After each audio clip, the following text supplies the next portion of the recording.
Okay, welcome back to the Nine Planet again, people. This is Ndomiso back again with another video. Today we're gonna be discussing TypeScript.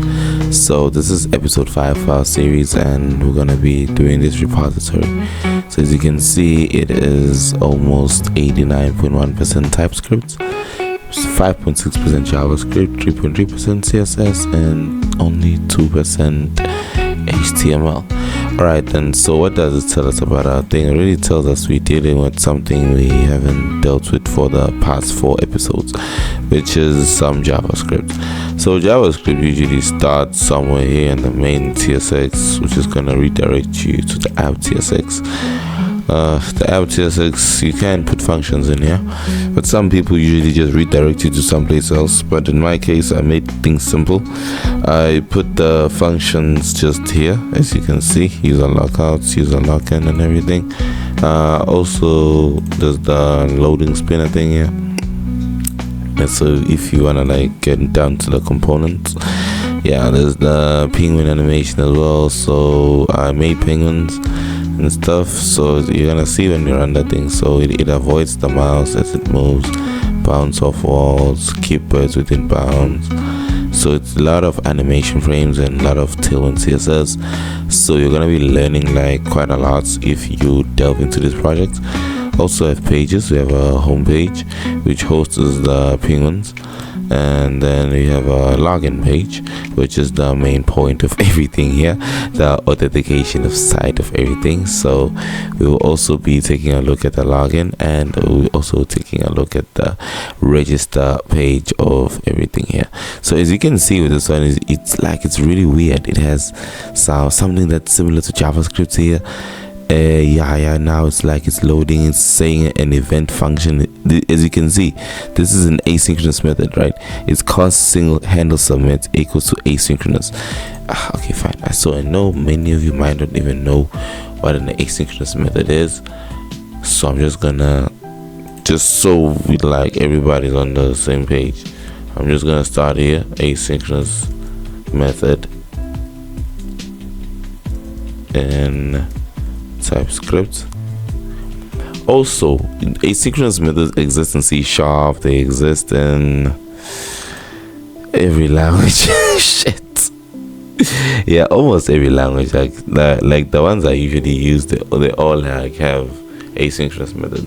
C# has it, JavaScript has it, TypeScript has it, Java I think has it as well.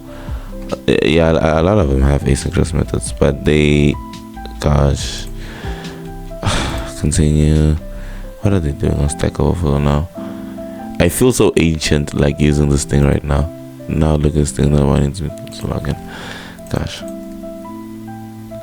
I'm just gonna do this method in TypeScript, because now the Stack Overflow thing is giving me trouble for no reason. I just want to view like a single line of code. Like I don't want to like invade on someone's privacy and stuff. Oh, I found documentation. Oh, nice. So I found actual TypeScript documentation. I have to link this in the video below. But if you want, I think it's TypeScript. It's TypeScriptlang.org. So it's TypeScript. It's www.typescriptlang.org. Alright, so it's asynchronous support in ES Targets Node version 4+. So I'm sure I have like a very high version of Node. CMD open. So I'm just checking my Node version. -- version. So I have 22. Okay, I think I'm good. So how do they work exactly? So TypeScript now supports asynchronous functions for engines that have native support for ES6 generators, e.g. Node version 4 and above. Asynchronous functions are predefined with the asynchronous keyword await. You see this await thing? It suspends the execution until an asynchronous function return promise is fulfilled and unwraps the value from the promise returned. So key example. So in the following example they have given us below, it's what's in the following example, each input element will be printed out one time with a 400 millisecond delay. So it's a use restrict. Printed delay is promise void, so I think it's a void method. So the promise here is the asynchronous function print delay thing, right? So for const element of elements, await delay 400 seconds, const console log element. So it's always gonna basically for loop around the element function or the element variable through element, and delay every 400 milliseconds for every element it iterates through. So where is the promise they were speaking of? This is where the promise gets to. So the for loop starts here, as you can see, this brackets opens here, it ends here, and no, it actually opens here and ends here. This one opens here and should be okay. Wait, let's just look at the brackets. 1 2 3 4 5 6 7 8 and 9. Okay, I have 9 brackets here. This is weird. Fine, I'm assuming this one opens up for this guy, and this one opens up for this guy, and this one closes for this function as well. So this is one function. Okay, and then this is one function as well. So the delay milliseconds number. So asynchronous function delay milliseconds number, return new promise void resolve equals to or whatever, set timer resolve comma milliseconds. Right, so the promise to be fulfilled here is the resolve, right? As they said, if the input, every element that is an input will be printed out with exactly 400 milliseconds delayed. So it will print basically hello beautiful asynchronous world, then console log printed every element. So you see, it's gonna print hello and then waits 400 milliseconds, and then it's gonna print beautiful and then waits like another 400 milliseconds, and so on, so on. So I'm not gonna test this code, I'm not in the mood. So anyway, there's support for these things. You guys can do further readings on this part yourself. The point was not to teach you guys about TypeScript, but you can just come here and learn about it. So I'm just gonna dabble a little bit. So there's typing. So it is common pattern to return the current objects, i.e. this, from a method to create fluent style APIs. For example, consider for following basic calculator module. So there's something called the fluent style API. I am not familiar with this term. Let me see. I think this thing is even teaching me now. So a fluent interface is normally implemented using a method chaining to implement method cascading. In languages that do not natively support cascading, concretely by having each element return an object to which it is attached, citation need, whatever, often referred to as this or self-stated abstractly. A fluent interface relays the instruction context of a subsequential call in method chaining, where general the context is defined through the return value of a called method. Self-referential, where the new context is equivalent to the last context, is a concept that involves referring oneself to one's own attributes, characteristics, or actions.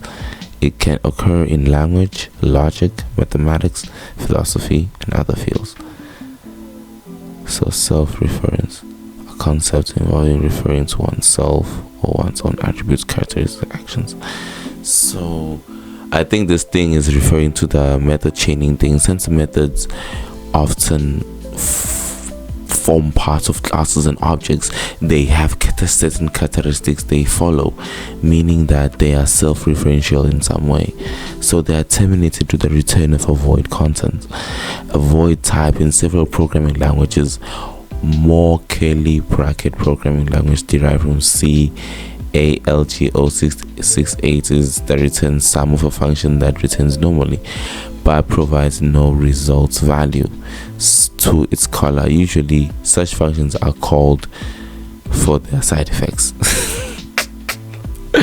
Okay, now I'm teaching you guys voids. Shit, fine, might as well. So a void in several programming languages is more I think we have the side effects, such as performing some tests or writing their output parameters. The use of a void data type in such context is comparable to procedures in Pascal or synthetic constructs, which define subroutes in Visual Basic. So it also similar to unit type in functional programming languages and theory and type theory. See unit type in programming language for comparison. Crazy. Preferred, unpreferred, in Haskell, So now the interesting part to know why would we avoid in TypeScript, because we already know avoid is something that returns nothing and it's predefined, because it actually has a value. The value is the shitty thing, which is an imperative programming language, member of the Algo family that was it's a short algorithmic language. 1968 is an imperative programming language member of the Algo family that was conceived as a successor to Algo 60 language, designed with the goal to offer a much wider scope of application and a much more rigorous defined syntax and semantics.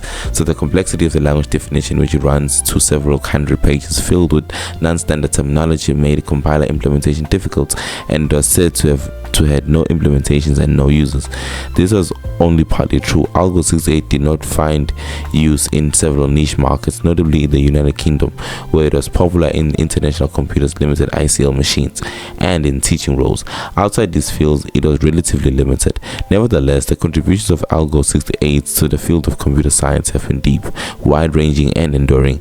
Although many of these contributions were publicly identified when they had reappeared in subsequent development programming languages, many languages were developed specifically as a response to the perceived complexity of the language, the most notable being Pascal, or were re-implementations for specific roles like Ada.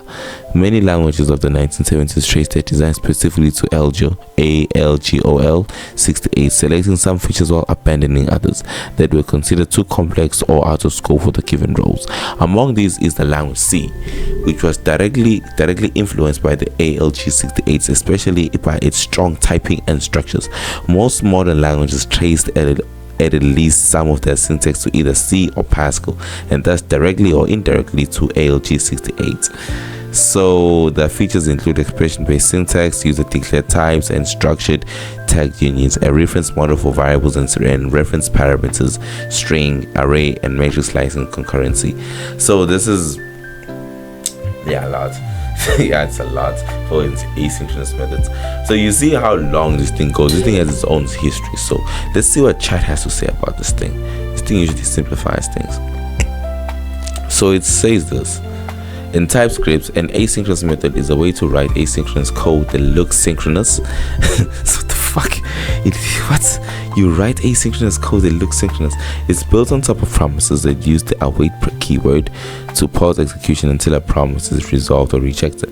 This makes it easier to write and read asynchronous code, as it avoids complexity of chaining promises with then and catch. Here's a basics overview of how you can use the asynchronous and await in TypeScript. So asynchronous function in TypeScript, you usually just have asynchronous function, then you have a function name here, open bracket as usual as any other language, has this inheritance sign here, and then you put your promise, return type here. Then you're gonna put your const, your results, your await, some asynchronous operation you might happening in the back end. Maybe you seeding a database, maybe you're doing whatever function you have happening there, you can put it aside.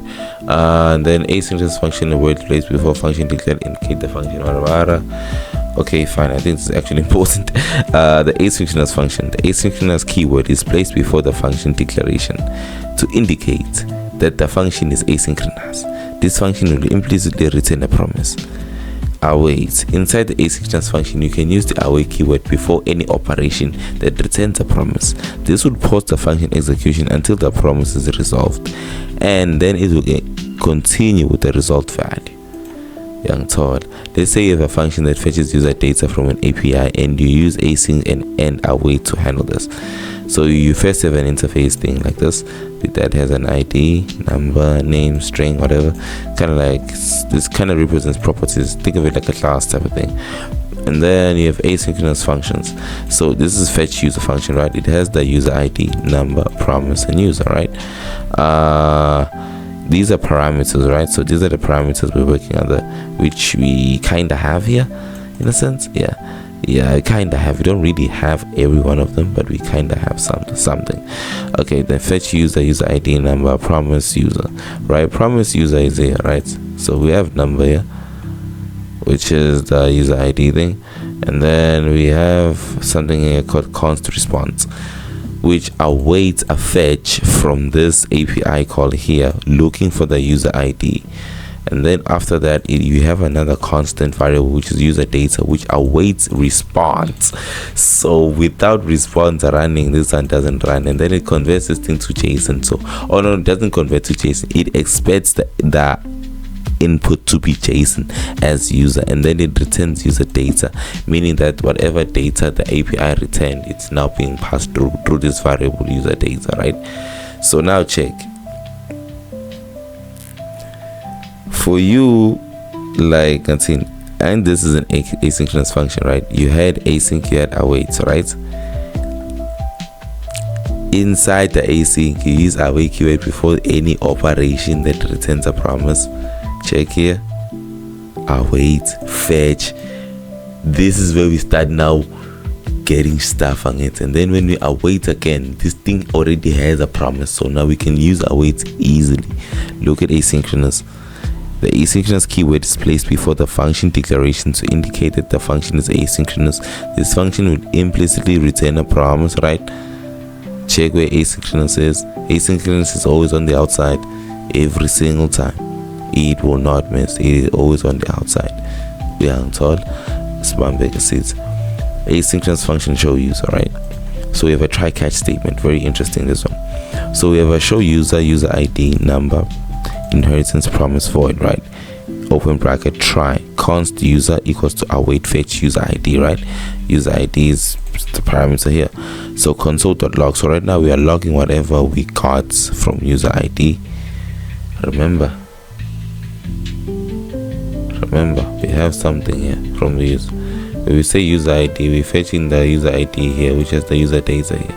From this user data, we want the user details for user, right?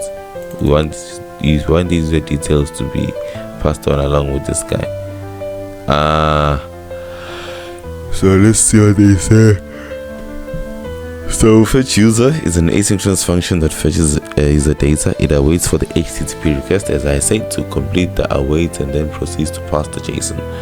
And then show user is another asynchronous function that uses fetch user. It handles the results using await and includes error handling with try catch block, right? So this is very important, the try catch block. You have to also understand the shitty thing as well, because if you good at making try catches, you're gonna be making your code a lot more cleaner, and you're gonna be making your code a lot more easier to understand, basically, for people and stuff. Despite being synchronous, the code will be able to be read, and it will be in a top-down manner as well, similar to synchronous block and code, which is often easier to follow in a sense. So it's basically writing something in an asynchronous manner but using synchronously. So there's also the calculator thing. My job is not to go through over this today. I am actually off schedule, chief. Say I'm off schedule. So now let's actually go back to our flying birds. Our flying birds. Make sure you catch the repo down below so you can also clone it as well. So Control C as usual. I'm showing you guys how to clone this thing on GitHub. Control C. You come here. First you check who's logged in. So check I'm not logged in as the account for that thing, so I'm gonna sign out, and then I'm gonna turn on cloud changes. It's gonna see it's successfully signed out. I'm gonna sign in with GitHub. It's gonna share. What did it do? It wants me to verify. I'm gonna come and take it aside. Yeah, and then I'm gonna log in with this guy. Pretty easy. Visual Studio. I think I'm signed in now. Should be signed in. Yeah, I'm signed in. So I can clone the repo now. Console. Humble scene. Look land of fresh. So a lot of fresh. I was saying a lot of fresh. It's a lot of fresh, chief. A lot of fresh. Such a jet to butter eat, chief. A jet to humble, chief. A lot of fresh, chief. Nantia. Izinyoni, izinyoni, izinyoni, izinyoni. Of course, son of we are flying birds. So right now we're gonna let's open on this window just so everything is quick, fast, and hard. So you check, right? Remember what I always tell you guys whenever we open a new TypeScript JavaScript application. Lab is the first time I'm telling you guys this thing. Okay, right, so pucker up and actually listen. We get into the good parts now. So the first thing we're gonna do here, we're gonna write npm install. Mind you, if you don't have node installed, this thing will not run. Okay, let me go show you where you get node installed. So you say, you come here, you say node.js, see, and then you click here, run JavaScript everywhere. You click on the download node thing. After clicking on the download node thing, you now go to wherever you downloaded it. So that's it. You see, download. I'm not gonna click. Then you click here and then you follow the process. I'm not gonna follow the process for you here. So you follow the process. You restart the Visual Studio thing. npm install will work for you as well. How will you know if npm install worked? It will install these node modules above here. You see, now I have node modules installed, meaning now I can use the JavaScript things locally in my machine. So right now, as we patiently wait for this code base to start running, we will go back here. There's something I want to check.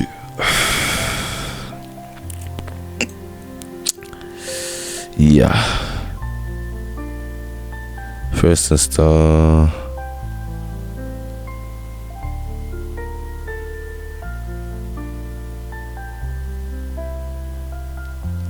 Yeah, I did wanna. So you see, like on the next video, I wanna like do React like on ASP.NET. You check, like be like trying to combine like React and ASP.NET. Maybe have MongoDB as a DB at the backend, because I've been doing Firebase for like the past 5 episodes and it's getting boring now. So I think I'm gonna do something like MongoDB. Yeah, do something like MongoDB and then try and Ashkara and something though. But I have something on MongoDB I can show you guys, but I wanna do something that's kind of challenging a bit. So yeah, as you can see, and I think like the thing is the setup build here. Look at the setup build. It's MVC, or I won't say MVC, Visual Studio kind of already caters for some shit like this. So I don't think it's something out of the waters too much. I think you can be able to make it work. We set up npm as well. Hey, that's crazy. I have an npm configuration file. Can put cheese in here. What the hell? Oh. I'm sure you've heard the news. Tech careers are booming, and you can join the wave in just 8 weeks. Imagine learning Vite, HTML, CSS, JavaScript, and TypeScript while building real-world projects. No more endless tutorials. It's time to create a job-ready portfolio. Our 8-week portfolio program is designed to transform you from zero to hero fast. Get hands-on experience, build projects, and showcase your skills to the world. Spots are limited, so don't wait. Join today and hashcode your future. The link is in the video description below. Planet 09 AI signing out.